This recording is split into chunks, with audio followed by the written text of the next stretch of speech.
11 minutes before 8 o'clock on the early edition on CBC Radio 1. For thousands of Canadians, the act of speaking can be a great challenge because of a medical condition. Now, Commnication Access Now is a project that's educating the public on the barriers faced by people with speech and language disabilities.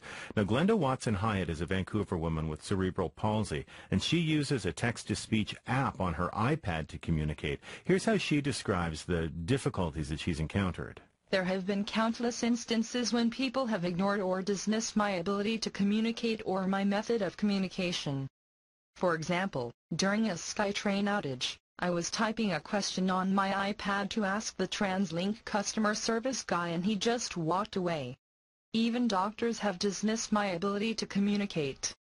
One specialist went as far as to tell me that he would ask me questions, but he expected my husband Daryl to respond because it would be faster. I was shocked. No one speaks for me on something as important as my health simply because it is more convenient for them. I would like to say that when you encounter me, or any other of the 50,000 British Columbians with speech and language disabilities, in your business, organization, service, school, hospital or police station, please do not assume that I am hearing or cognitively impaired simply because you do not understand my speech. I do hear and I do understand you. If you are unsure of how to communicate with me, please ask. I'd rather that you ask me than ignore or dismiss me. I might be trying to communicate something important or even life-threatening. I have the same needs, wants, dreams and rights as anyone. Other people's misperceptions and assumptions are what limit me, not my so-called disability. Look beyond what is wrong with me and see what is right. You may be pleasantly surprised. And it's Glenda Watson-Hyatt, who lives with cerebral palsy. She communicates using a text-to-speech app. Well, for more on this, we're joined by Barbara Collier. She is the Executive Director of Communication Disabilities Access Canada. And Barb is giving a presentation on this subject at the Inclusion BC conference this week. And she's been good enough to join us in studio. Good morning to you. Good morning. How many people struggle across Canada with speech and language disabilities? The exact number is difficult to say, but we estimate that there are about 500,000 people who have speech and language disabilities that are not caused by hearing loss. Okay, so then what are the major causes of these disabilities? There are a number of disabilities that affect speech and or language. For example, cerebral palsy, autism, intellectual disability, traumatic brain injury, aphasia after a stroke, Parkinson's, ALS, or Lou Gehrig's disease.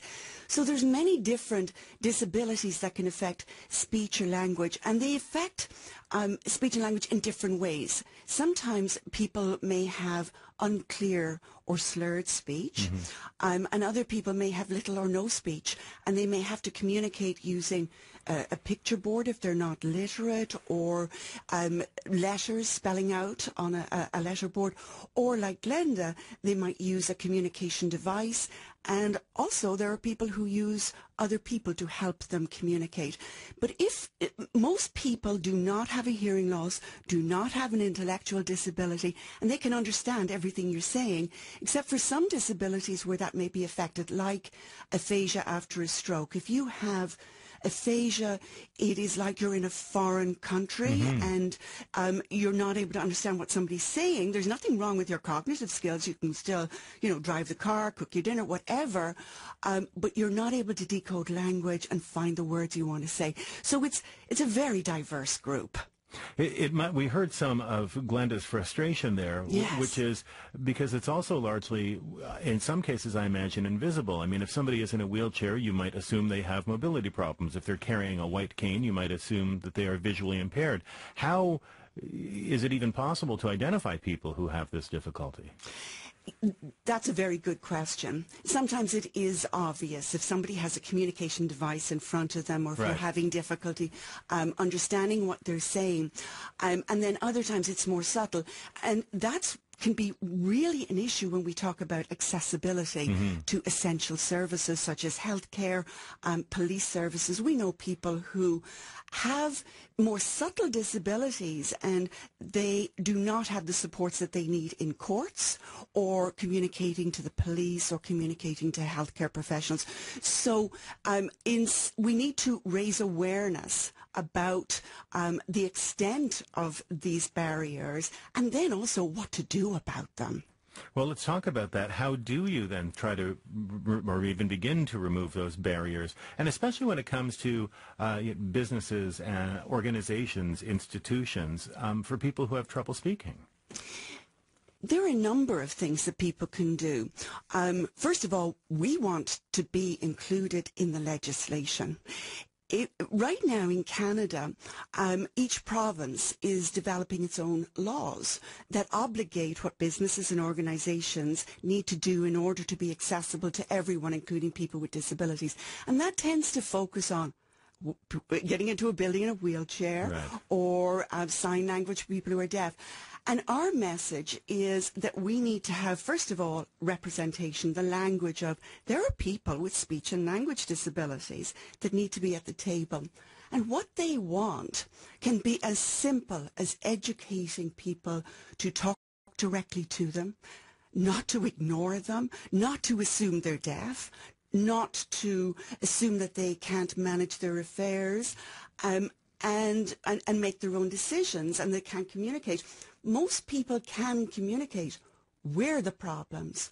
The barriers that exist tend to be in us, the people who are speaking to them. And that's essential when we look at sectors where communication is critical.